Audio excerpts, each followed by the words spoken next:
కొరకు ఈ తీర్మానం చేసిన బిడ్డలు చేయి ఎత్తవలసిందిగా ప్రేమతో మనవి చేస్తున్నాను. కొన్ని చేతులు కనిపిస్తూ ఉన్నాయి.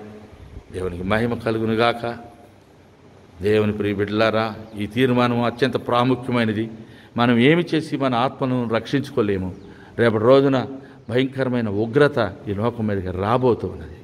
అప్పుడు మనం ఆఖరి నిమిషంలో పరుగెత్తే ఏమీ పనులు కావు.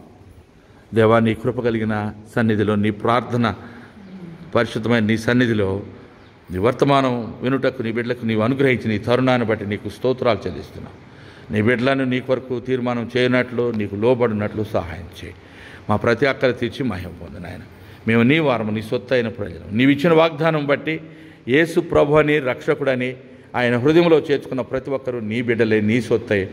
కనుక ఈ రోజున నీ బిడ్డలు తమ హృదయపూర్వకంగా నీ సన్నిధిలో చేయి ఎత్తి నిన్ను స్వీకరించి ఉన్న ఈ తరుణంలో నీవే వారి పేర్లు నీ గ్రంథంలో రాసుకొని నిత్య జీవ వరమును ఉచితంగా ప్రసాదించుకొని యేసు పరిశుద్ధ నామంలో ఈ ప్రార్థనా మానవులన్నీ మీకే సమర్పించి అడిగి వేడుకుంటున్నాము తండ్రి.